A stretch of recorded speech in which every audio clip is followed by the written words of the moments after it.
Tomorrow we have a 33rd place Melfi deck list for everybody.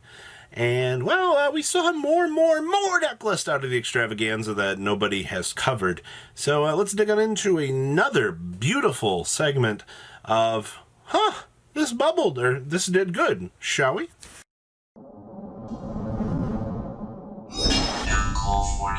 The first list that we're going to be looking at today is a Spellbook Dogmodica list. Now, I did comment previously on a Spellbook Dogmodica engine that was actually using Witch of the Black Forest as a searching mechanic to get to hand traps, which was actually kind of cool for a slower concept, but this deck actually succeeded and won Winamette, actually, which is actually freaking cool. So you can see that we are actually packing in the blue boys. We have the whole engine. We have the Spellbook of Fates actually getting a use here. Actually, it's been so long since I've seen the use for this that you're going to be able to capitalize. You have so many draw cards in your deck. It's actually absurd. Just getting a Spellbook engine running effectively turns your entire deck on. Now you're just going to have to win some key dice rolls because we do have that little splice of the Shadal package in here. So what is the game plan of the deck? So our Spellbook engine is going to give us access to drawing and deck thinning. Check. All right, so it's our consistency backbone. Now what do? We have a Dogmodica package to ensure that we can disrupt the opponent, we can get access to our Shadal package, and we have interruptions through the effects of the trap cards and the fleur-de-lis. Good. We have a second sub-engine ready to go. We also have, to raise our consistency even higher in this deck, we also have access to the Magician's Souls, which is going to do just what you think it's going to do. It gives us access to draw power. All right? We have some dead spellbooks in our hand. No problem. All right? We'll be able to tutor and go further beyond that. All right? And then we have our Shadal package to make sure that we can mess up whatever our opponent is doing. All right? Floodgates are a good thing. And then we have a splash of the Magistus engine in here. So for Renona in here, if this card is an almost splash, you activate the following effect. Or you can activate one. So you can add a Magistus spell or trap card from your deck to your hand, or you can return one of your banished level 4 lower spellcaster monsters to the graveyard. All right? That's it's pretty good. So what's the purpose of this? So we're actually playing a spell card here that allows us to revive from the graveyard the Magistus Vitra next to Renona here. So target a level 4 lower Magistus monster in your graveyard, splash summon it. You have a Magistus card or cards in your spawn trap card zone, be destroyed by opponent's card effect and banishes from the graveyard instead. Normal summon the Renona, link it out into the Artemis, activate the spell card that you just did. You now have access to Link Climb to either make, well, you're going to make Crowley, actually. You have the 2 spellcaster requirement at this point. You now can basically full combo on your opponent. Do what you want to do. All right? Do not underestimate the power of putting a bunch of engines together. And this particular duelist found a lot of success with just spellcasters. Right? Like, that's all underneath the house here. It is all still spellcasters at the end of the day. Dogmatic package, Magistus, the Magician's Souls, Spellbook package, all brought to you by this beautiful package. And I think that this deck looks beautiful looking at it, just seeing the max rarity on some stuff here. Very, very nice. So there you go. That's some Spellbook love for you guys. There's nothing too particularly crazy in the extra deck. Everything looks pretty good. I do like the Totally Awesome, so that you can at least recycle itself while you're flinging it at your opponent. That's pretty spicy. The side deck was very basic, as you see here. We have the Evenlies, the Dark Rollers, the Talents, the Gammas. When I got sent this, the side was on the side. So very, very basic stuff for this. I wouldn't go too crazy with trying to adjust this.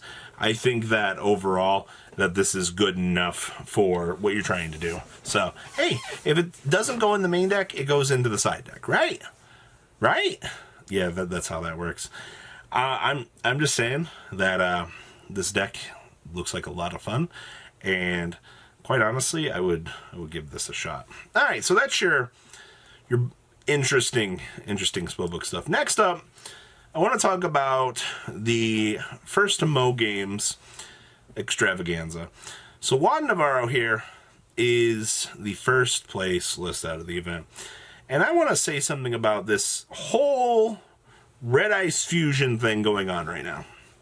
So, I think it is cool that our good friend Eldritch, Mr. Golden Lord himself, has found a means to abuse the Dragoons. I think that's an amazing thing. However, basically, this is like a stun variant. And I think he looks like he did amazingly well with this. All right, like, we maxed out on Extrav here. So we got triple Dragoon, triple Stardust for consistency. Only 2 Golden Lords. And I also see that we are riding home that Inspector Border. Now, do not underestimate what our boy Border does. All right? Normal summon Border with 20 back row is absolutely absurd. All right, like, do not underestimate this. We also have the Magical Ice Fusion so that we can make another copy of the Dark Dragoon himself here. That way that we can capitalize and continue on with that boom, boom, boom, boom, boom on our opponent. We also have the Card of Demise in the main deck. I do think that this is fine. I don't see a confliction here. We're also in double Higuero. I've noticed that Higuero's meaningfulness has kind of taken a back seat. Higuero is not as good as he used to be. I also see that we got 2 Storming Mere Force here in the main deck, which is incredibly nice. Outside of that, Torrentials, Solemns, no Warnings is fine. The side deck, double Starlight Road is good. At the rate of this game plan, though, we're just going to stun the opponent out of the game, lock them out with our Eldritch cards, and we're going to wave at them and go, what are you going to do? There's nothing. Juan Navarro had the right idea for the metagame pick, and I do like this deck quite a lot for the way it's built. Next up, we have semifinalist Angel Avalo. Now, this is Zodiac Eldritch. Now, there's nothing too particularly crazy I want to say about this. Our Zodiac package in the main deck is so small. All right, we got 1 Ram with the 2 Whiptail and the 1 Throwblade. All right, and then just 2 Tenki. We didn't even play 3 Tenki. What a mad lad. All right, that's crazy. I see that we have the double Crow and the Bell. I guess that's fine. And then we just opted to play very, very heavy back row build. All right, so we're basically doing the same thing as our previous person, but instead of, dedicating more stunish cards like Border and things to this, we opted to play more of the, I guess, conservative build, where it's clear that, like, the Zodiac package is just there. If you see it, you see it. If you don't, you don't, which is kind of interesting. Literally dedicating 8 cards to the Zodiac package. It's interesting. Let's see here. Next up, we have Mario Alvarado's list. More Eldritch. So, today on this splice of Eldritch, so we've got triple Alistair. We're also got the Dragoon package in the deck. I see we have an Instant Fusion in here. Oh my gosh, I haven't seen Instant Fusion in forever. That makes 1,000 eyes. That's cute. All right, we only have the 1 Red Ice Fusion, so we can make the Verte with it. I also see that we've also once again opted to go down to 2 Higuero. And we've also got the Book of Moons in here to access for additional stun capabilities on the opponent. Outside of that, the extra deck is very, very easy. Okay, we have access to the Salamangre, Almirage into the Gardena.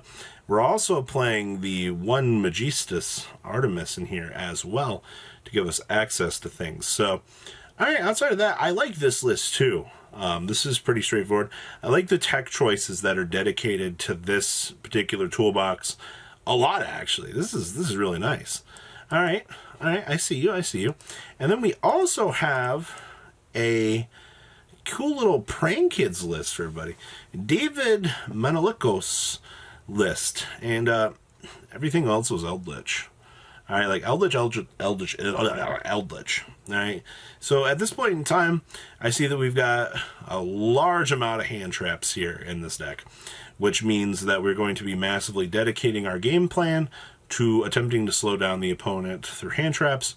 And we're going to Prank Kids 1-card combo. And then if it all fails, if this is the game plan that falls apart on us, we're going to bring in all the Mystic Minds in the world, and we're going to slow down the opponent. Mystic Mind, good card, by the way. Outside of that, I don't see anything particularly too crazy about Davis's list. I do like the fact that we have the Mystic Minds in there on the back burner, and the hand trap ratios look very, very easy to follow here. So I do like this list. I think that this could be a lot of success for a Duelist tier, especially in the side deck. Having the Judgments, the D-Barriers, and the TC Boos in there, really, really nice. Especially if you can set up a board and then look at your opponent and go, hi, like, good luck breaking this. So that's a pretty nice thing. So that wraps up the chunk of deck list that I have for this video. Please leave a comment down below, tell me what you guys think, and I will see your beautiful faces later on in the day. Peace out, guys. Thank you, patrons, for making the ride never truly end. Without you guys' support, well, I would probably be doing Truffle Shuffle videos for a living. Guys, please check out VanCole40 for all of your Cardfight Vanguard content brought to you by MCole40. And if you are looking to pick up singles, check out mcolegames.com for your trading card game needs. Thanks for watching, everybody.